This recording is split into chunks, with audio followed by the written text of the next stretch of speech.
வணக்கம். சுவையரசி சேனலில் இன்றைக்கி நம்ம பார்க்க போகிறது குழந்தைங்கள்லேருந்து பெரியவங்க வரைக்கும் அனைவரும் சாப்பிடக்கூடிய, உடல் சூட்டை தணிக்கக்கூடிய, சர்க்கரை வியாதிக்காரங்களும் சாப்பிடக்கூடிய அதிக நார்ச்சத்துள்ள வெந்தயக்களி எப்படி செய்யலான்னு பார்க்கலாம் வாங்க.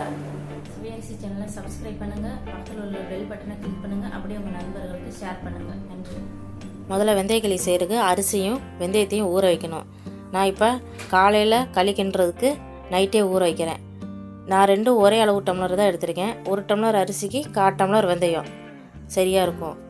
இதை நல்லா 2-3 தடவை கழுவிடுங்க. கழுவிட்டு நைட்டு பூரா ஊறட்டும். ஊறினதுக்கப்புறம் நம்ம காலையில் மாவாட்டிக்கலாம்.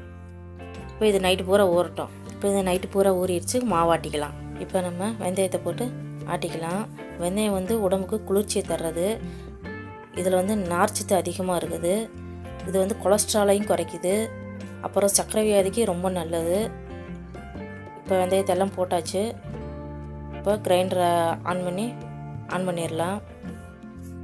ஆன் பண்ணிவிட்டு இதில் இருக்க தண்ணியெல்லாம் வேஸ்ட் பண்ணாமல் ஃபுல்லாக ஊற்றிடலாம்.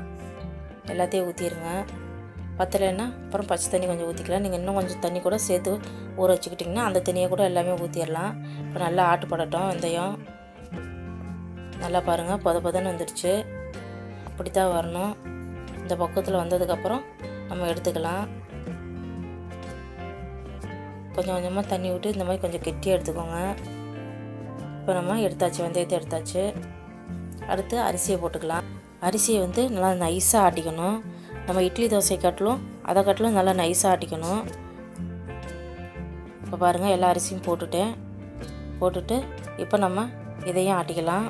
இந்த வெந்தயக்களி சின்னவங்கலேருந்து பெரியவங்க வரைக்கும் எல்லாருமே சாப்பிட்லாம். நல்லா நைஸாக ஆட்டிடுச்சு பாருங்கள். இப்போ நம்ம அரிசி எடுத்துக்கலாம். இப்போ அரிசியும் வெந்தயத்தையும் ஒன்றா கலந்தாச்சு. நீங்கள் அரைச்ச வெந்தயத்தையும் கிரைண்டரில் போட்டு ஒரு நிமிஷம் அரைச்சிங்கன்னா நல்லா மிக்ஸ் ஆகிரும். இப்போ பாருங்கள், நான் கையிலே கரைச்சிக்கிட்டேன். இப்போ நம்ம அடுப்பத்தை வச்சு களி கிண்டலாம்.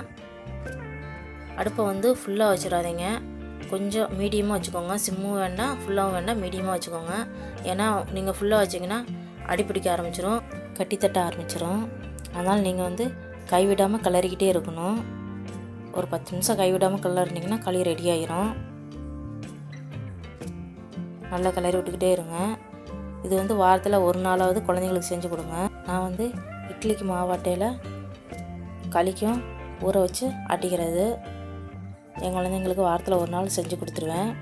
இப்போ பாருங்கள், நல்லா டார்க் மஞ்சள் ஆயிடுச்சு. நம்ம மாவு கரைக்கலை, வெள்ளையாக இருந்தது. இப்போ நல்லா டார்க் மஞ்சள் ஆயிடுச்சு பாருங்கள். இப்போ களி வெந்துடுச்சுன்னு எப்படி தெரியுதுன்னா, நம்ம ஒரு பாத்திரத்தில் தண்ணியை தொட்டு கையால் இப்போ களியை தொட்டு பார்த்தோம்னா ஒட்டாமல் இருக்குது பாருங்கள் கையில் களி. இதுதான் பக்குவம். இப்போ ரெடியாக வெந்துடுச்சுன்னு அர்த்தம். இப்போ இதில் கொஞ்சம் நல்லெண்ணெய் ஊற்றிக்கலாம். நான் மரச்செக்கு நல்லெண்ணெய் தான் ஊற்றுறேன். எண்ணெய் ஊற்றி நல்லா கிளறிக்கோங்க. ஒரு நிமிஷம் நல்லா கிளறிக்கோங்க. பாருங்கள், பாத்திரத்தில் ஒட்டாமல் வருது பாருங்கள். இதுதான் பக்குவம். இப்போ ஒரு நிமிஷம் கிளறியாச்சு. இப்போ இதை நம்ம சுட பரிமாறிக்கலாம். இந்த களி ஒரு 3 பேர் தாராளமாக சாப்பிட்லாம். இப்போ இதில் நடுவில் கொஞ்சம் குழி பண்ணி அதில் நல்லெண்ணெய் சுற்றியில் ஊற்றிக்கலாம். ஊற்றிட்டு நான் பனங்கருப்பட்டியை நல்லா தூளை உடச்சி கொஞ்சமாக ஒரு 1/4 டம்ளர் தண்ணி ஊற்றி வெல்லம் கரைஞ்சா போதும். நம்ம பாகு ரெடி ஆகிரும். பாகு பதமில்லை. நம்ம வெல்லம்லாம் கரைஞ்சதுக்கப்புறம் ஆஃப் பண்ணிட்டா போதும். இல்லைன்னா கொஞ்சமாக தண்ணி ஊற்றிருக்கனால அதுவே கெட்டி ஆகிரும். இல்லைன்னா நீங்கள் நாட்டு சக்கரை கூட போட்டுக்கலாம். சுகர்காரவங்க இது ரெண்டுமே அவாய்ட் பண்ணிவிட்டு வெறுங்களியை கூட நீங்கள் சாப்பிட்லாம். உடம்புக்கு அவ்வளோ நல்லது.